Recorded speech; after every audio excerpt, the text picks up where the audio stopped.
अस्सलाम वालेकुम जी, मैं हूं ज़िया बलोच और आप मुझे सोशल मीडिया पर देख रहे हैं।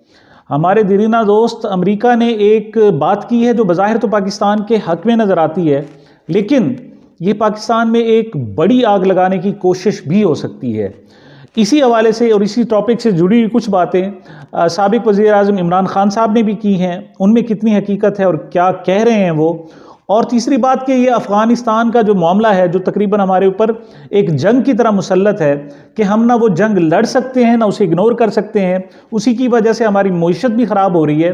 उसमें वो कौन सा हमारा जो तर्ज़ अमल हो सकता है जो बिल्कुल दयानतदाराना हो सकता है और हकीकत के करीब तर हो सकता है जो हमें फ़ायदा पहुँचा सकता है। यानी इस अफ़गानिस्तान के मसले से हम कैसे जान छुड़ाएँ, क्या सुलह करनी चाहिए या बाकायदा जंग करनी चाहिए, इन हवालों से मैं आज के इस टॉपिक में गुफ्तगू करूंगा। जी, ताज़ा तरीन सूरत हाल ये है कि अमरीकी तर्जमान महकमा खारजा नेड प्राइस ने जनाब वो हफ्तावार ब्रीफिंग उनकी होती है, उन्होंने जनाब एक हफ्तावार यही सी ब्रीफिंग में कहा है कि पाकिस्तान को अपने दिफा का हक हासिल है। क्या कहा है जी उन्होंने कि पाकिस्तान को अपने दिफा का हक हासिल है और अफ़गानिस्तान में जो सरजमीन इस्तेमाल हो रही है पाकिस्तान के ख़िलाफ़ उसको इस्तेमाल बंद होना चाहिए। अब इसको बज़ाहिर देखा जाए तो पाकिस्तान के हक़ में उन्होंने कहा जी पाकिस्तान को दिफा का हक़ हासिल है, लेकिन बात इतनी सादा नहीं है। बात यह है कि जनाब अमेरिका वो जंग जो 22 साल तक अफ़गानिस्तान में नहीं जीत सका, उसने बहुत कोशिश कर ली, उसने जनाब करोड़ों डॉलर्स उस पर खर्च, अरबों डॉलर्स खर्च कर दिए उसने, और अपने जनाब 4000 से ज़ायद फौजी मरवा डाले उन्होंने, वहाँ पर अपनी मईशत का बेड़ा गर्क कर लिया। उसने दुनिया के जो सख्त तरीन बम थे, डेजी कटर बम थे, जिनका सिर्फ नाम सुना जा सकता था और सोचा भी नहीं जा सकता था कि ये इतने ख़तरनाक किस्म के बम हैं कि इनको कभी इस्तेमाल भी करना पड़ जाएगा, और वो इतने ख़तरनाक थे कि उस एक बम से पूरा का पूरा पहाड़ तबाह हो जाता था। उसने वो उन बमों की अफ़गानिस्तान पर कारपेट बमबारी की, सिर्फ बमबारी नहीं की, कारपेट बमबारी की, बिल्कुल ऐसे जिसे कहते हैं जनाब पूरे अफ़गानिस्तान को तहस नहस करके रख दिया। लेकिन उसके बावजूद वो वहाँ से नाकाम हुआ, और नाकाम ही नहीं हुआ, अपनी मईशत का उसने बेड़ा गर्क किया, उसने वो जो सुपर पावर का घुमंड था वो उसका ख़त्म हुआ, और बिल्कुल हजीमत के साथ दो चार होके इंतहाई जिसे कहते हैं ना जी नामुराद होकर और बिल्कुल ही जलील व ख्वार होकर उसे वहाँ से गुज़श्ता से पैवस्ता साल उसे वहाँ से जाना पड़ा जी। वो 10 अगस्त था जनाब जब उन्हें अमेरिका को पाकिस्तान से यहाँ निकलना पड़ा अफ़गानिस्तान से।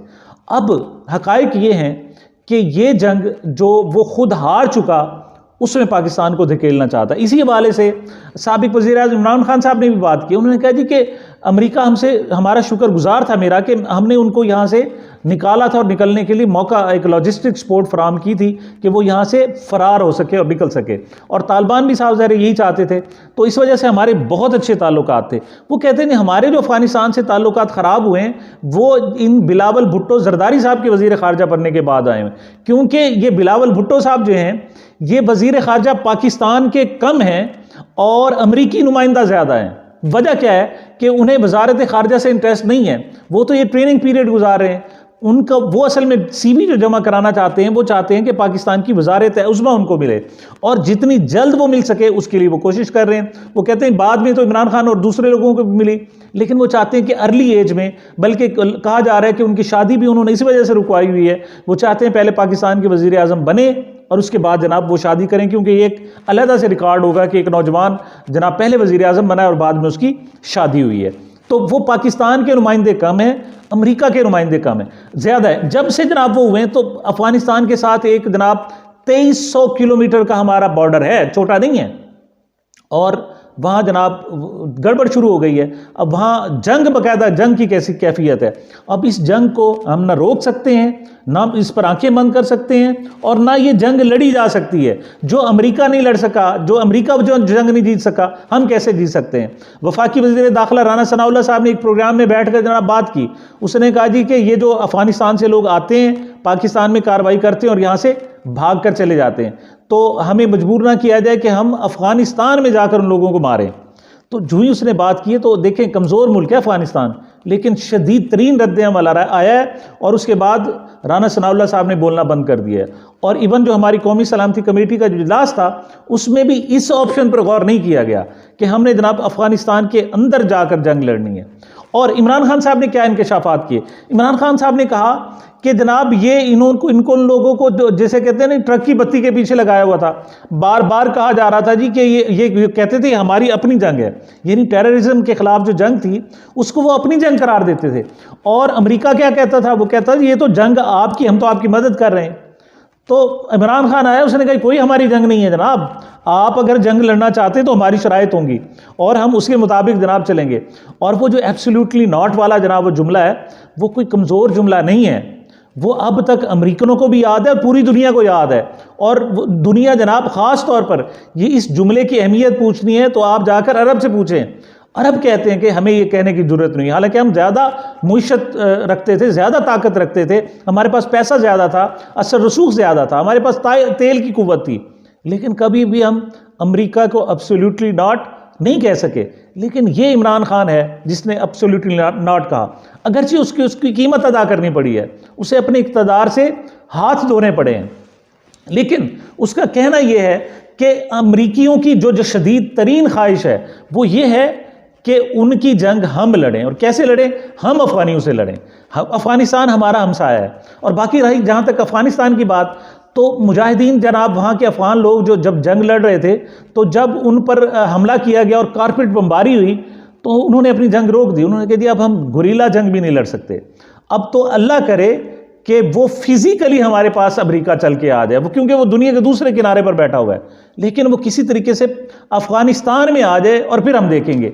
और अफ़गानिस्तान ने वही गलती, अमेरिका ने वही गलती की, वो अफ़गानिस्तान में उसने अपनी फ़ौजें उतारी और उसके बाद जो उसको मार पड़ना पड़ी, 20 साल तक 22 साल तक वो मार खाई है उसने, और उसे वो अगले 200 साल तक वो नहीं भूल सकेगा। जैसे वियतनाम को नहीं भूल सकेगा, ऐसे वो अफगानिस्तान को भी नहीं भूल सकता।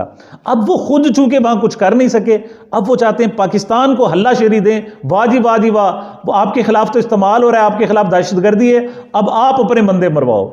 भाई हम 1 लाख बंदे मरवा चुके हैं, उसमें 70,000 हमारे फौजी हैं, हम शहीद करा चुके हैं, अपने लोगों को शहीद करा चुके हैं। 40,000 फौजी हैं, 70,000 जनाब हमारे शहरी हैं, 1,10,000 हम अपने लोगों की कुर्बानी दे चुके हैं। आपने जनाब चंद हज़ार आपके वर्ल्ड ट्रेड सेंटर पे जनाब आपके लोग मारे गए थे और आपने अभी तक उसका उद्यम मचाया हुआ, पूरी दुनिया को तहस नहस करके रखा हुआ है। हम कुर्बानियां दे चुके हैं, आप हमें दोबारा इस आग में क्यों धकेलना चाहते हैं? और इमरान खान ने साफ कहा है, उन्होंने कह दी इसका हल ये नहीं है कि आप अफगानिस्तान में, अब जो भी पाकिस्तान जाएगा या कोई भी मुल्क जाएगा अफगानिस्तान में जाकर लड़ेगा तो अफगानियों के पास तो कुछ है नहीं, उसके पास लुटाने के लिए कुछ नहीं है कि वो जनाब गिर जाएंगे, वो तो पहले ही भूखों मर रहे हैं, पहले उनकी इज्जत कहाँ है? तो अब अगर पाकिस्तान जो भी जाएगा वो वहाँ जलीलो ख्वार होकर, ये बिल्कुल सेंसिटिव मैटर है। इसका बेहतरीन हल ये है कि पाकिस्तान अपनी सरजमीन की हिफाजत करे और उनको यहाँ से धकेल दे, या जो पाकिस्तानी वहाँ गए हुए हैं उनको आकर रूल ऑफ लॉ के अंदर उनको रखे, पाकिस्तानी कानून के अंदर रखे। और ये जो अमेरिका हमारी हमदर्दी कर रहा है और वो पाकिस्तानी सियासतदानों को ख़ास तौर पर इस्तेमाल कर रहा है और वो चाहता है कि अफ़गानिस्तान की पाकिस्तान के साथ जंग, मतलब ना उससे अफ़गानिस्तान संभाला जा रहा है ना पाकिस्तान संभाला जा रहा है, वो दोनों को लड़ाकर अपने मकासद हासिल करना चाहता है। और इसके लिए कौन? जनाब हमारे वज़ीर ख़ारजा सबसे आगे हैं जनाब, वो सबसे आगे, मतलब उन्होंने पाकिस्तान की जनाब सफारतकारी करनी है और जो सबसे बड़ा मसला है उसको एड्रेस नहीं करना चाह रहे, वो अमेरिका की हाँ में हाँ मिलाए जा रहे हैं। ये सारी सूरत हाल है। तो मैं समझता हूँ कि नेड प्राइस ने जो आज की गुफ्तगू की है ये पाकिस्तान से मोहब्बत कम है और पाकिस्तान को तबाह करने की ख्वाहिश ज़्यादा हो सकती है। बहरहाल अगले दिनों में एक नई हमारी कौमी स्ट्रेटजी शुरू होने वाली है, देखते हैं वो किस किस्म की है। अगरचे उसके इब्तदाई आसार नज़र आना शुरू हो गए हैं कि एक ख़ास ऑपरेशन शायद शुरू करना पड़े जो रिकॉन्सिलिएशन भी होगी उसमें, और उसमें जनाब ऑपरेशन भी होगा। वो लोग जो हथियार डाल देंगे उनको हम अकोमोडेट कर लेंगे और जो हथियार नहीं डालेंगे शायद उनको हम एलिमिनेट कर दें या यहाँ से उनको निकाल दिया जाए। ये मुस्तकबिल की पॉलिसी हो सकती है, देखते हैं किस साइड पर जा रहे हैं। लेकिन अमेरिका जो चाह रहा है वो पाकिस्तान में एक जंग और एक आग लगाना शुरू कर रहा है जो पाकिस्तानियों को किसी सूरत भी मंजूर नहीं है। मुझे, मेरे चैनल को अपनी मोहब्बतों दुआओं में याद रखिएगा। मिलते हैं एक वक्फे के बाद।